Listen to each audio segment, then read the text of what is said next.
Welcome to the second in our installment of Harvard Climate Solutions Deep Dives. This one is focused on the private sector role in regenerative agriculture. The series came about last year because we heard that folks have been having enough with the introductory panels on climate action and really wanted to dig deeper on specific solutions. Our first event, which was organized by Clea Schumer, a recent college graduate now at the World Resources Institute, focused on internal carbon pricing. And today's event, which has been organized by Molly Levins. I'll introduce her just now. Molly graduated from Harvard College in 2019 with a self-designed major in food and the environment. She now works as a data consultant for the Sustainable Food Lab, and she helps large food companies achieve living incomes for smallholder farmers in their supply chains. It's been great having Molly organize this event. We're really looking forward to having this go forward. I know it's been a wild week in the US, and I'm definitely thankful to be focusing on this hopeful topic along with all of you. So I'll pass it over to Molly to introduce our excellent panel who we're really glad to have with us tonight. Thank you so much for that introduction. We are fortunate to be joined by two of our three panelists. Unfortunately, Tina Owens fell sick today and so is not able to join us, but she's excited to see this recording and to learn about the perspectives from Kate and Birgit. I will first introduce Kate. Kate Schaffner, the Global Sustainability Manager for the Kellogg Company, leads global strategy for responsibly sourcing priority ingredients. She also leads Kellogg's global 2030 commitment to reach 1 million farmers and workers with programs that support resilient farmers, communities, and ecosystems. Prior to joining Kellogg, Kate worked on sustainable agriculture partnerships with the World Wildlife Fund, and she holds degrees in molecular, cellular, and developmental biology from UC Santa Cruz and in agriculture, food, and environment from Tufts University. So if you want to just raise your hand, Kate, we'll get to hear from you shortly. And a quick introduction to Birgit. Birgit Cameron is the Global Director of Sausalito, California-based Patagonia Provisions, a division of Patagonia Works. Patagonia Provisions was founded in 2012 by Birgit and Patagonia founder-owner Yvon Chouinard as a way to broaden Patagonia's environmental mission by partnering with forward-thinking farmers, ranchers, and fishermen, and today offers a variety of regeneratively sourced organic food. In 2016, Birgit produced Unbroken Ground, an award-winning documentary detailing the critical role food plays in solving the environmental crisis, what we're here to talk about today. And in 2018, she worked as a larger Patagonia effort to establish the Regenerative Organic Alliance and its ensuing certification, which I'm also sure we will hear about today. So thank you both so much for joining us. Birgit, if you want to just raise your hand, and I'm sure as soon as you start speaking, your face will pop up larger on people's Zoom screen. And we had so many more questions that we wanted to talk about today than we were able to get to, but we're just brushing the surface. And that's what's so exciting about this deep dive event, is we're talking about something very specific. We're talking about regenerative agriculture, but even within regenerative agriculture, we're just talking about the private sector role. And two companies, Kellogg being a huge company that, pretty much every American has eaten a Kellogg food at some point in their life, and Patagonia Provision being a startup that's really transforming, building an entirely new supply chain. So two really different perspectives. And so our first question for the panelists are, what initiatives are you most excited about that your company has taken to improve the regenerative qualities of its food and ingredient supply chains? And Kate, do you want to begin? Whew, okay, I will try to do all of this justice going first. So yes, happy to start us off. And thank you so much, Molly and Sanjay and team, for organizing this opportunity to deep dive on this topic. It's wonderful to hold the time for that, and really looking forward to hearing both Birgit's experience, because you're right, Molly, given how different our businesses are, and given all of the different opportunities to help regenerative agriculture principles and practices expand, it's so exciting to think about the different roles that we can each play in the niches that we're a part of. So excited to learn from you, Birgit, and so excited to hear questions from the group too. I would say that in 2021, I'm particularly excited about some room for growth in two of the programs that we've set up with farmers to incentivize and support adoption of regenerative agriculture practices and reflect the principles of regenerative agriculture, those being minimizing soil disturbance, maintaining soil cover, maintaining living roots in the soil to support crop biodiversity and biodiversity below the soil surface, and to integrate opportunities for livestock and organic nutrient sources. I'll maybe step back for a minute since we have a little bit of time with just two speakers. I'm particularly excited about these two projects that I'll touch on a bit more in a minute because Kellogg not only has a commitment to support 1 million farmers and workers with resilience programming on the ground by 2030, we also have commitments to meet science-based targets for greenhouse gas emissions. And that includes targets for emissions from our supply chain, scope 3 emissions. And not surprisingly, for a food company of our scale, emissions from agriculture are a really important part of our carbon footprint. So I'm really excited because both of these projects not only demonstrate farmers' leadership capacity and innovation in adopting new practice, they also continue to set the groundwork for truly adopting nature-based solutions that can reduce greenhouse gas emissions over time or sequester carbon in the soil, both really important processes for that, and help us to get to the goal that we've set for ourselves.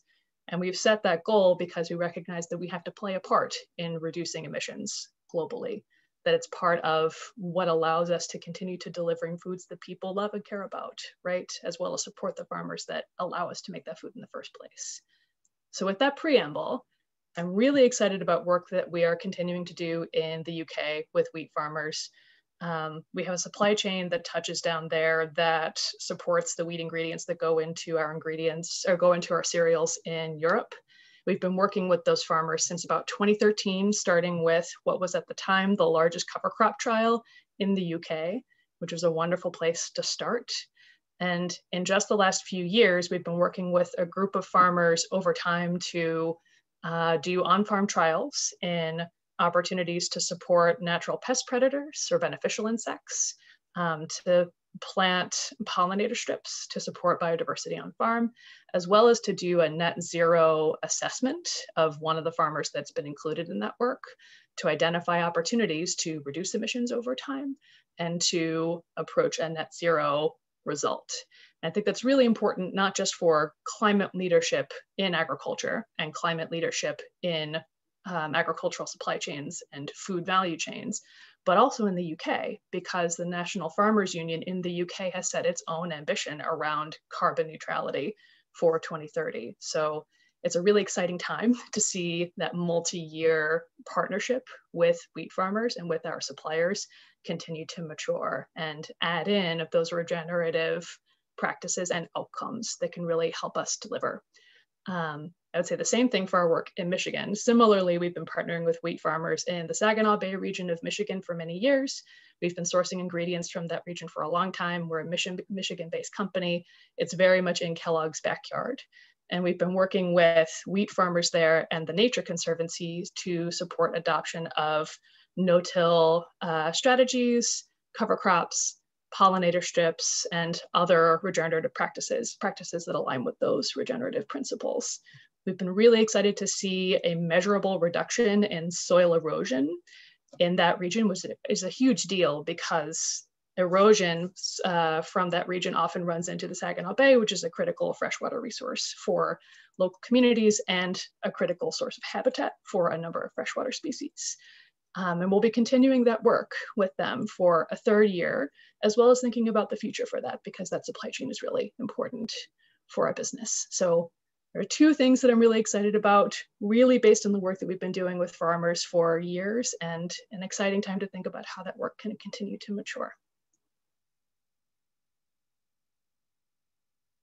And with that, I will stop monologuing for a moment and let Birgit take the stage. That was lovely. It takes me a second to find my unmute button. I want to make sure I mute it just to avoid any what's the word? Sound feedback. And so thank you so much. And on to Birgit, if you want to introduce some of the work that you've been doing with adequate provisions. Sure, absolutely. It's a pleasure to be here. So thank you so much for inviting me in. And great to meet you, Kate, too. I think Molly and Sanjay, one of the things you started with was this idea of hope. And I think that this topic is very much about that. And it's really what we need right now on so many levels, and super important for guiding, what we do going forward, in building businesses and steering our businesses to solutions. And I think there's so much opportunity there. So it's really great to steer toward the light in that regard. And Kate, super wonderful to hear what Kellogg is up to. I'm really, it's fantastic to hear the deep level that larger companies like Kellogg are going to now to incorporate these kinds of practices, which are so essential. And what we really truly believe in, and what we're very excited about, is that this is really a collective action that has to happen. And as Yvonne Chouinard says in our film Unbroken Ground, all these people moving in the same direction, you can't believe what we can accomplish. And I really think it is that. It's a moment to gather all the like-minded thinkers together to make a difference here, because we just don't have time left. Science is really proving that out. And so what are the maneuvers that we can make individually as companies, and what can we do collectively in collabs, and collectively just as,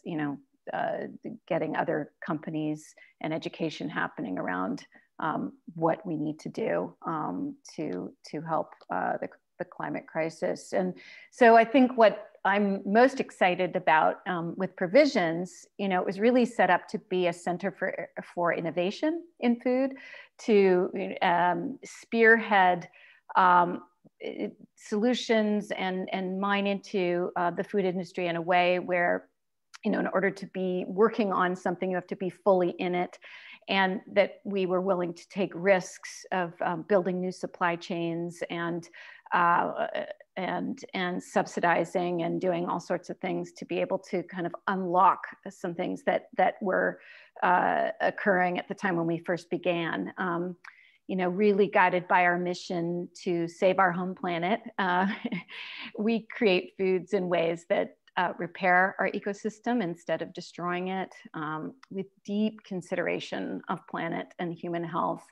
And given that conventional industrial agriculture is one of the biggest contributors to the climate and health issues we face, as you all know, we really focus on using restorative and regenerative organic practices to grow and harvest everything we make. So everything we make has a really deep reason for being. Our buffalo jerky, for instance, comes from grass-fed, prairie-fed, basically, buffalo that restore the Great Plains. And it's really a byproduct of that conservation effort.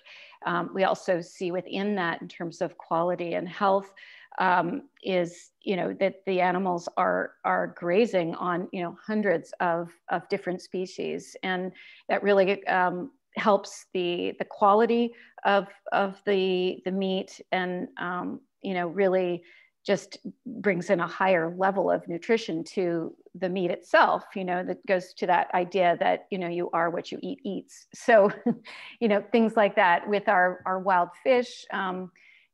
This is really about making sure we have wild fish in our oceans and restoring the oceans, and making sure that we have a criteria around how we harvest that allows the wild fish to rebound instead of depleting the oceans by extraction only.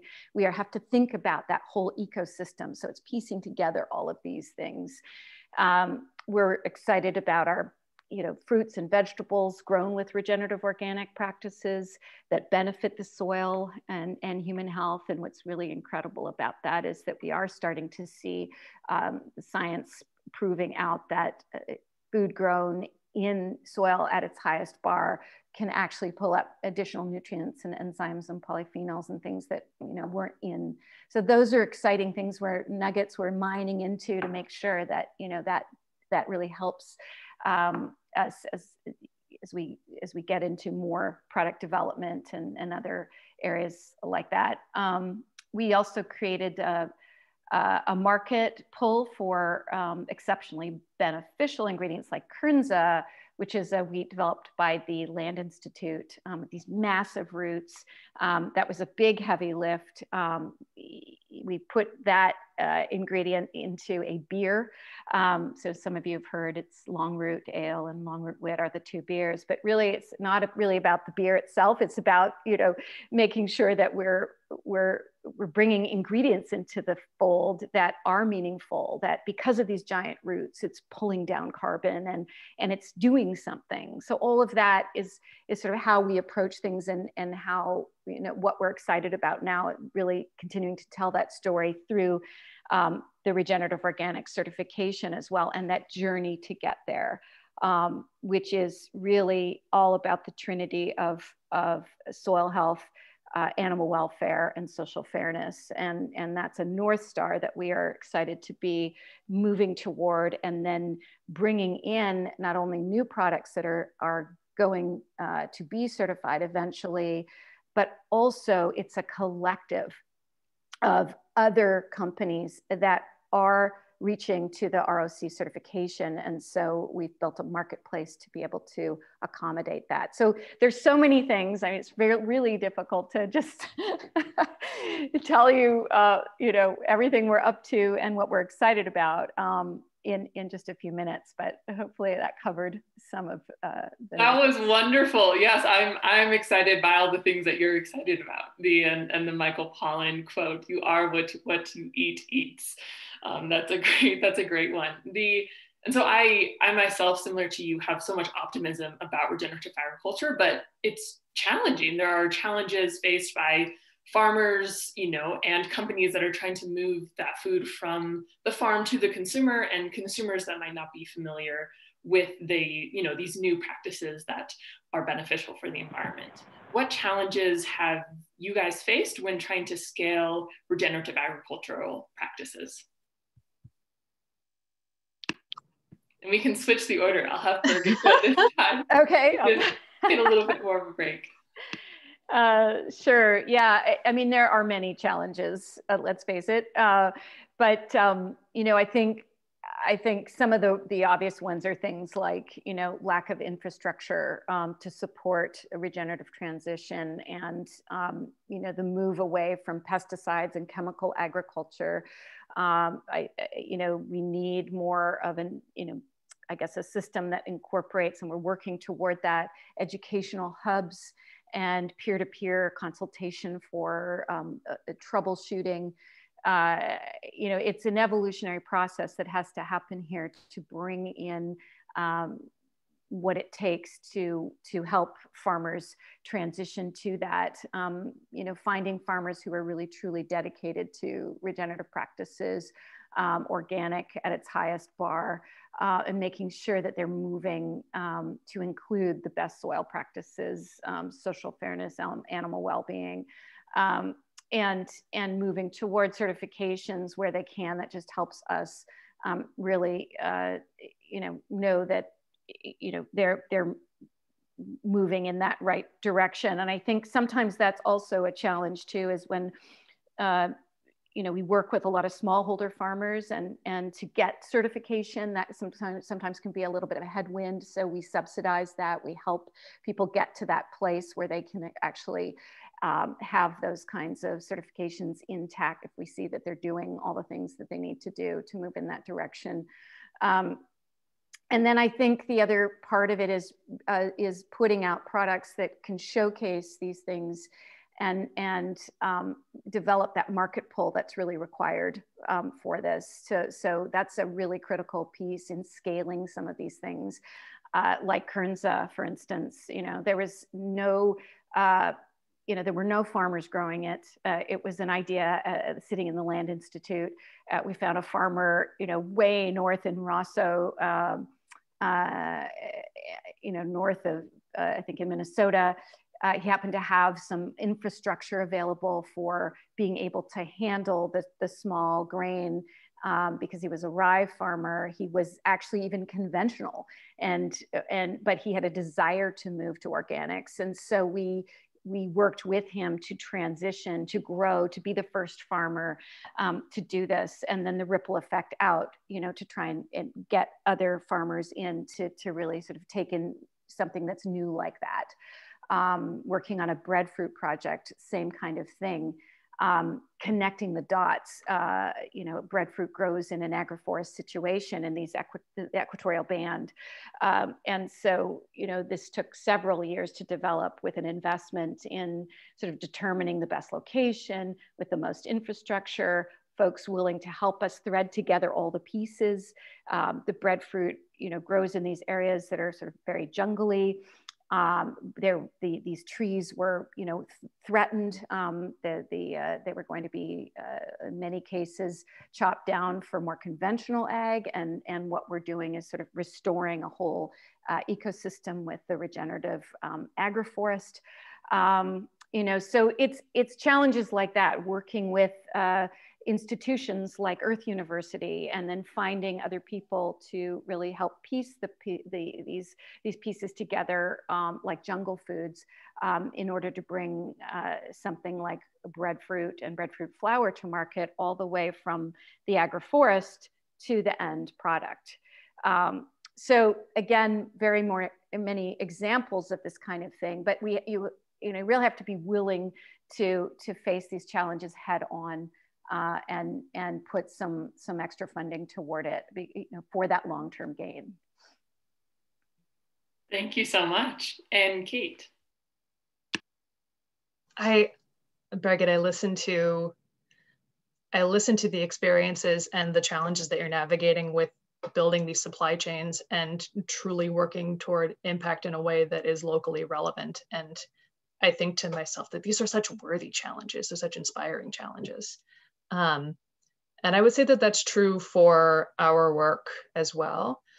One challenge that I would note that I think is true for the adoption of a number of new practices in agriculture, not necessarily just for regenerative agriculture, is that most of the practices that we're talking about do require getting through a bit of a learning curve. If you are completely changing your tillage system, even potentially switching to a no-till system, which a number of farmers, particularly in the Upper Plains, have done to great effect, and more could do in the future with the right support. It's not always easy to make that change, even just from a technical perspective. So do you have the right equipment? Do you understand how this is going to affect all of the other decisions that you have to make? Because farms are integrated systems, and if you change one piece of how you manage it, then it affects everything else. So navigating those complexities can be challenging, especially when there are a number of forces that are beyond your control when you farm. Even if you do have the right support to navigate that learning curve, there's a good possibility that for the first few growing seasons, you won't necessarily see a return on the investment that you've made in that new practice. And for a business, which is what farming operations are, that can be make or break, especially if you are used to operating in a commodity market with very narrow margins and with forces that, again, are beyond your control. If you have a 100-year flood event, the same way that many farmers did in the Midwest a few years ago, then that completely changes what's going to be feasible for that year for you or not, whether you had plans to switch to regenerative principles and practices or not. So getting through that potential economic hump can be, it can be a matter of whether a farmer is willing to take that journey or not. And it's understandable. I think it's something that requires empathy on the part of supply chain partners and NGOs and research institutes and anyone who's trying to bring this to scale, that there are these technical challenges that can be overcome with funding and technical assistance. But at the heart of it, there are also people that are making decisions about their business, much of the time their family business, and how that can move forward and whether they're willing to take that risk and if they have partners that they trust to move forward. So that's something that affects our work on a day-to-day basis. I'll also say that, maybe this is partly the result of doing this work within Kellogg and within supply chains that have been in place for a long time, with farmers that have been farming for a long time. There are producers for whom regenerative agriculture inspires hope and leadership. And there are farmers for whom regenerative agriculture still reads as a little alienating. And if we lead with that, then we've found that sometimes it can preempt conversations about how we can continue to support the ecosystems and the communities and the farmers that we want to support, which is, it's a notable challenge. We're still in a moment where even if we are all in the same food system and we all have an opportunity to make it a more resilient and more rewarding and more equitable system, we're not always in the same conversation and using the same language. And particularly when you're trying to create change at scale, that's something that you need to navigate through with care and recognize that your language, when you talk about what you're trying to achieve with farmers and the relationships you want to build, can be make or break. So that's something that we spent a lot of time thinking through and being really careful about. How do we want to carry this message forward with different audiences? How can we do that in such a way that it's inviting, that it creates opportunity for partnership and doesn't close doors prematurely? I will also say, because I saw a question about how different national cultures, regulatory environments, cropping systems can affect this. And yes, regenerative has to be very context specific or else it doesn't quite work. I'll say for the US in specific, there's a lot of opportunity to improve the enabling conditions for how farmers make decisions, particularly around public investment and incentives, whether it's availability to public conservation programs, opportunities to link into more creative financing options that companies like ours can certainly advocate for and influence. But it kind of begs the question, where are there opportunities for the public sector to link into this work and vice versa, so that we're taking a more holistic approach, because we're all in this system together. It's not just our supply chains that are driving change or stopping it. No shortage of challenges there, but hopefully worthy challenges, optimistic challenges. Definitely, absolutely. And I've had similar conversations with a lot of groups that have worked with farmers, and they say, if you come in and say, let's capture carbon, farmers are like, I'm fine, actually. And you say, hey, let's reduce your input costs. Let's, have enough money so that you can buy the biggest and coolest tractor next year. And then they say, okay, now let's talk. And so really just speaking their language, which it sounds like Kellogg is doing. So thank you for that work. And this is one of the questions I'm most excited about, because again, this panel is about the private sector role, but really specifically about companies that are working to improve their supply chains. And so when do you think that private companies are especially well suited to advance regenerative agriculture? And conversely, when is public policy especially critical? I know that they have to come hand in hand. And so where do you see your role in relationship to other organizations that you're partnering with? I can start. And okay, Kate, you go. Unless you'd like to start, my apologies. No, go ahead. Okay. So from our experience as a company that's both invested in supply chain programs with farmers and our suppliers, as well as advocated for public policy at a national level that can help unlock some of this, I think there's a lot of need and value in companies ensuring that when they scope out a climate leadership opportunity or position for themselves, that they're reflecting that through their supply chain and doing that in partnership with farmers, because they can be such a source of solutions for climate and for better impacts to ecosystems and to communities.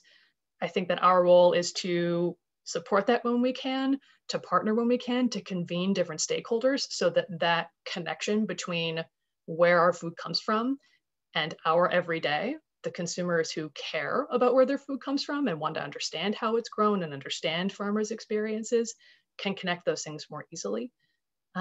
We do that with our online platform, Open for Breakfast, where we have questions that come in directly from our consumers about agriculture, and then we answer them as openly and honestly as we can, sometimes tackling some tougher subjects because it's more important to make sure that we're building common ground and understanding than to give a safe answer, as well as to celebrate farmers. We do that quite a lot on that site as well to make sure that we're telling their stories. So communication and convening with different stakeholders, I think, is a really important role for us to play. I think investing in our supply chains and doing that with an eye to resilience, to climate, and to potential biodiversity loss at a national and a global scale, and to farmers' needs and how those are going to continue to evolve. I would also say lifting up both of those as examples of where good impact is possible to public institutions and saying, here's how far we've gotten so far. we know that we can't do this by ourselves. And we know that we're a part of a system that is somewhat created by what public policy allows and doesn't allow, or doesn't enable, maybe more accurately. And one way that we have done this is through our support of the Regional Conservation Partnership Program. This was first introduced 2 farm bills ago to create the opportunity for private investment match to go along with more traditional conservation programs for farmers like EQIP, CSP, things like this, so that public and private investment in cost share for farmers to adopt new practice could be maximized. And RCPP continues, which is really exciting and wonderful. And it'll be interesting to see how opportunities like that continue to evolve with the new administration, of course, and further opportunities from there. There's also always the next farm bill on the horizon, so that creates some opportunities as well.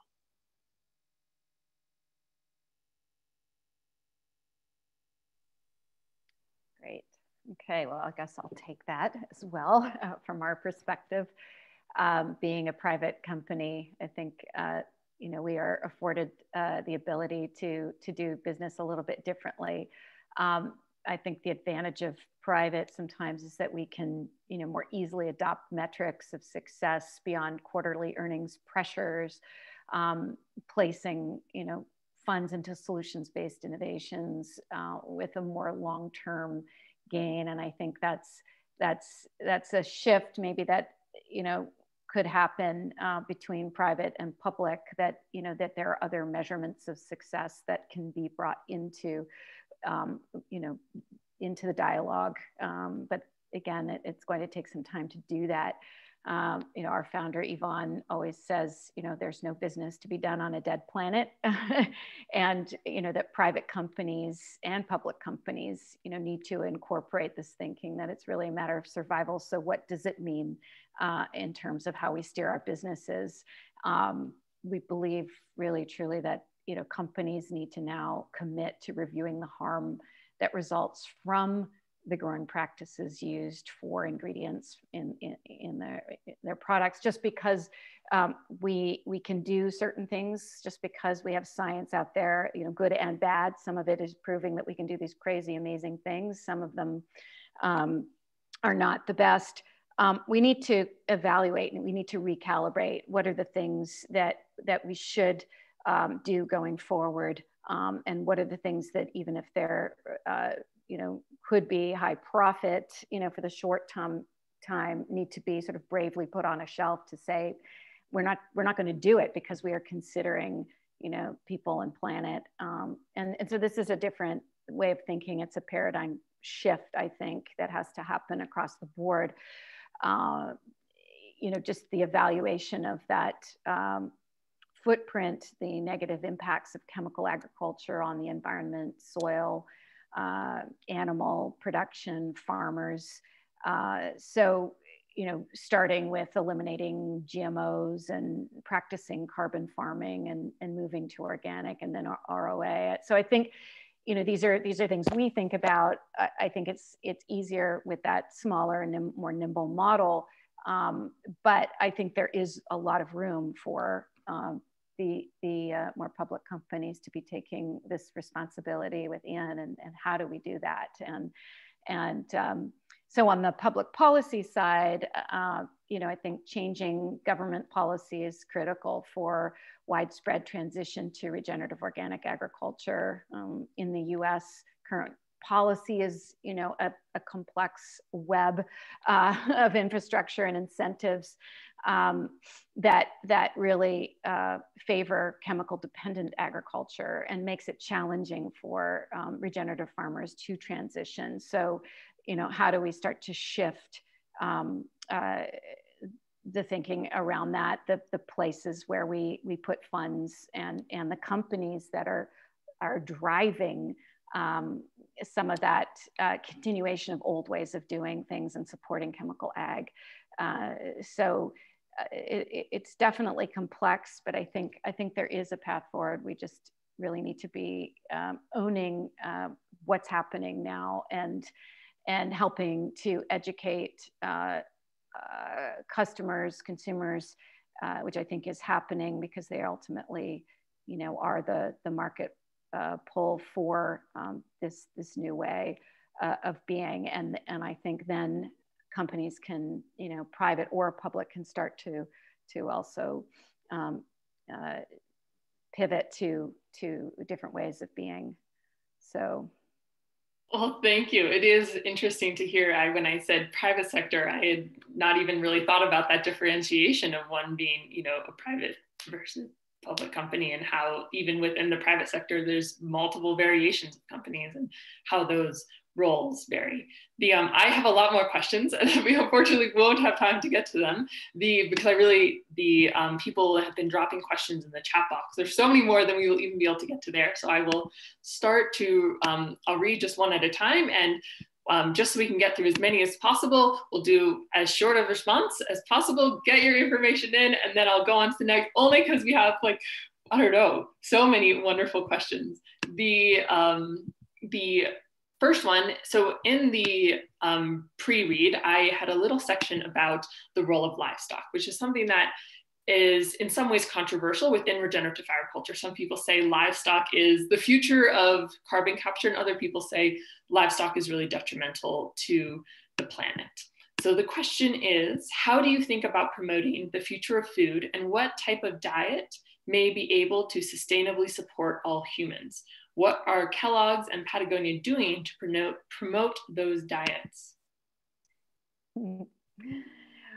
Well, I think we need to bring in some alternative thinking. And when I was, younger, it was, a slab of meat and a little bit of vegetable. And I think the re-architecture of the plate is really important, to go to plant-based and a little bit of animal proteins. And then certainly what we're doing is seeing some tremendous strides made in the plant-based proteins, from algae to kelp to peas and all sorts of different kinds of proteins that can be brought into the system to take pressure off of the horrific things that are happening in the animal world. As we all know, those, the mass,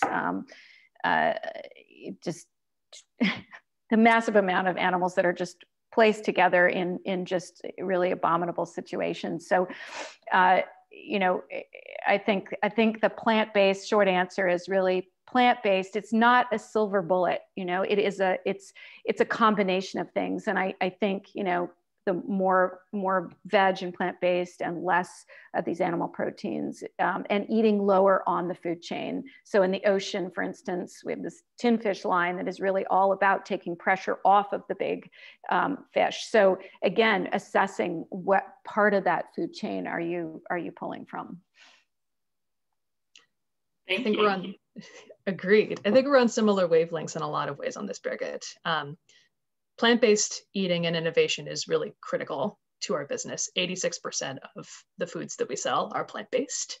And for Kellogg, it's a really important source of innovation and product development in the future, particularly around diversifying the plants that ultimately become our ingredients, and that can pay dividends from a crop diversification perspective as well. So I think that's a really important piece, not just for us, but for diet shift in general, while recognizing that in a regenerative system, sometimes silvopasture can be a useful tool for managing the land and plant resources that you have. That's part of the net zero assessment that was undertaken as part of our work with wheat farmers in UK. It's just one potential management decision that a farmer could make in that context, of course. And we are still sourcing wheat from those producers. So there's that supply chain link.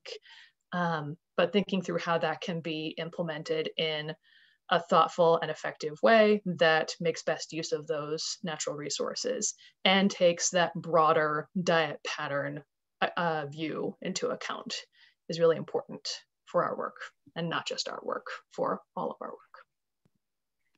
Thank you. I think I also have, yes, on similar wavelengths to the both of you. And I hope that's what I tried to convey in the pre-read. And I seriously invite people to please talk with me more about this afterwards, because it's a question that I continue to grapple with, and I think is one of the most fascinating cruxes of regenerative agriculture is the use of livestock, the power, the potential, and the drawbacks of using livestock. And this is another really interesting question. How critical and effective do you think regenerative agriculture is to combat the climate crisis versus other tools like renewable energy, dietary change, which we just spoke about, conserving land for conservation, geoengineering? I know that there's, a whole plethora of solutions to climate change. Where do you see regenerative agriculture within that diversity of solutions? As Certainly. one piece of, go ahead. Yep, go ahead. I'm sorry, I hate stepping over people on Zoom. To speak quickly, I see it as one piece of buckshot in a bag of silver buckshot. We will need all of those solutions to reach the climate future that we are all working toward, to reduce emissions and to remove emissions. So we need it, and we need all of the other solutions that you mentioned too. Yeah, and exactly. I think that, food agriculture as it relates to climate is one of the biggest contributors to the issues we're facing. And so it's an essential part to, what we know now about soil and the health of soil, and when it's covered and when we're doing all these regenerative practices, we can, not only draw down, but we can keep carbon in the soil. It's super critical. But again, just as Kate's saying, it is one part of many, many pieces that have to be implemented, but it's a critical one, and it goes beyond climate because it goes into health and what's happening with the oceans and what's happening with runoff of nitrogen and pesticides and things like that into the oceans, causing these dead zones. And I mean it's a big one, but it's a combination for sure. Wonderful. Thank you. I know that's what my response is. I'm like, let's do it and let's do everything else. It's not it's an and, not don't hold back. Not or situation. Yeah. And this is a question that had gotten several pluses up. So I know several people had wanted to ask something about how can you ensure that you're addressing issues of diversity, equity, and inclusion, and making regenerative agriculture accessible to all? We certainly have been doing that in many ways. And one of them is to make sure that we are helping provide economic stimulation in the areas, within the farming communities, certainly by building new supply chains and creating market pull for people in the breadfruit example I was giving you. That in that equatorial band and in Costa Rica, it really provides market pull, economic stimulation, food security, many aspects. So I think, deep into supply chain for us is one of the many avenues that we are looking at to make sure that we're bringing that thinking in to our work. Mm-hmm. I would agree. And I really appreciate that this question was raised because it points to a resilient and inclusive future for agriculture.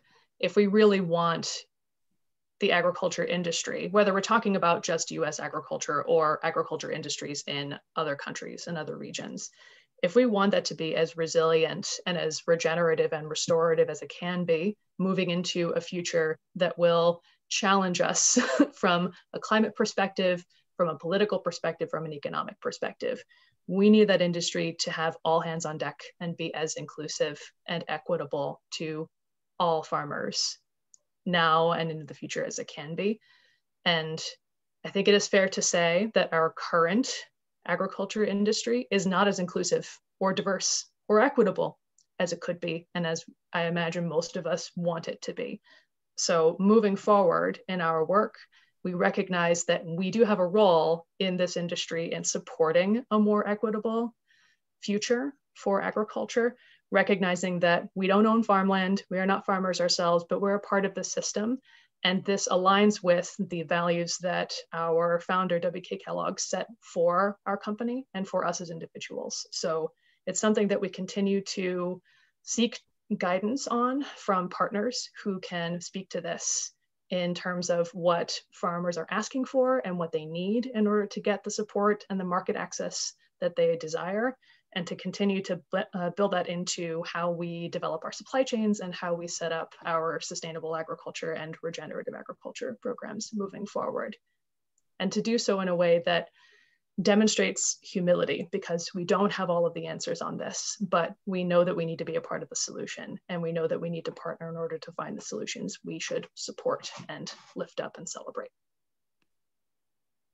Thank you both. And I've also seen some questions that have touched on the role of Indigenous communities and Indigenous knowledge. And I just wanted to recognize that so many of regenerative agricultural practices have been practiced for millennia. And it's really the reintroduction that we say, oh, wait, these practices have been working for Indigenous communities.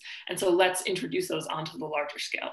And so Indigenous communities have such a critical role in advancing regenerative agriculture. And it's really exciting when you see large companies recognizing that and partnering with those communities. This is a question in a slightly different direction, because I'm smiling when I see this question, because there's a lot of interest from now big banks and financial companies on carbon markets and investing and ESG principles. And so the question is, how optimistic are you that financial services will help drive companies to invest in regenerative agriculture in order to further ratings on developing ESG indexes? So kind of, what is the role of the businesses within the businesses in driving the financial part of regenerative agriculture? Sure. Speaking as a representative of a publicly traded company, I'm really hopeful about this. I'm very excited to see how leadership from institutional investors in this space has continued to grow. I think it further demonstrates that this is something we all need to get better at as an industry and find ways to measure progress in a way that really drives decisions. I think specific to regenerative agriculture, there's still work to be done to determine what good looks like in terms of what would show up in an ESG index. There's a lot that we can share as Kellogg about the programs that we've supported, the environmental and social outcomes that have come out of that, particularly quantitative outcomes. But beyond SASB, for example, and elements of GRI or the Dow Jones Sustainability Index, there's still a lot of room, I suspect, for getting very clear on how we measure success.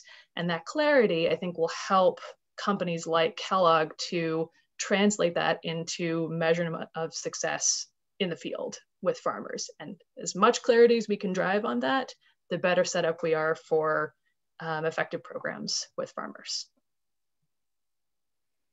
Yeah, and I would add to that, though, that there needs to be a real honest view of where we're really making a difference, or where greenwashing comes in.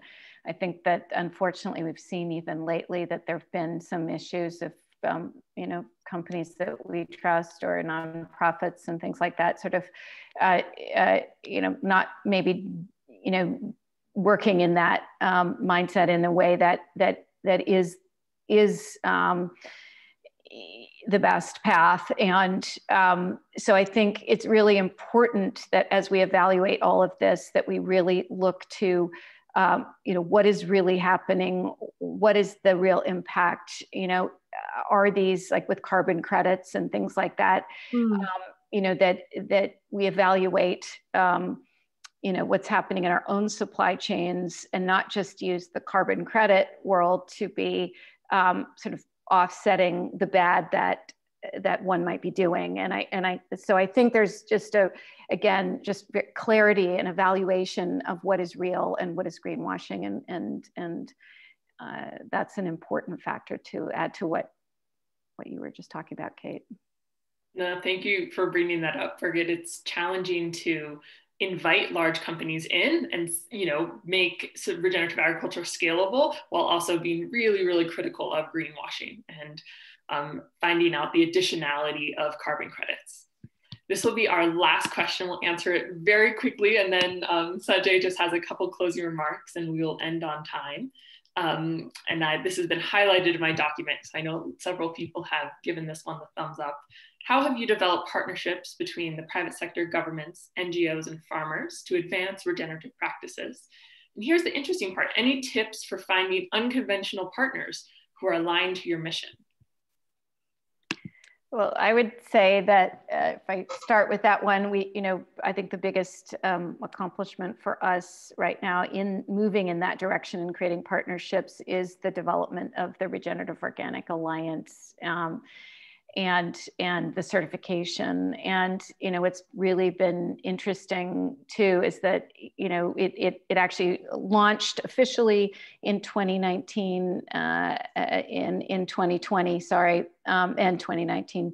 And then the first product started to trickle out. And since then, there's just been this sort of a plethora of folks coming in and wanting to certify and wanting to go down this road.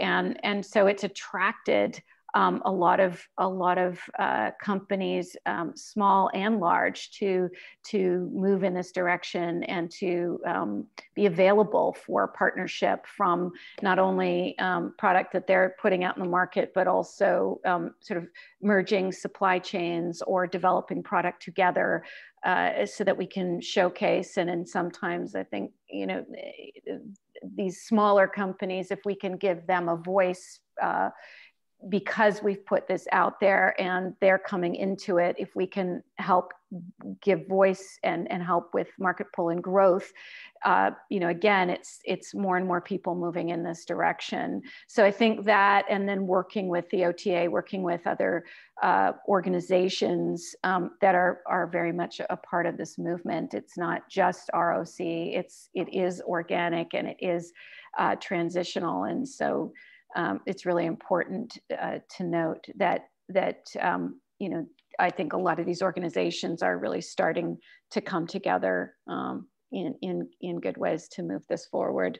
And from those dialogues, just the amazing amount of people that emerge for partnerships on all sorts of different levels.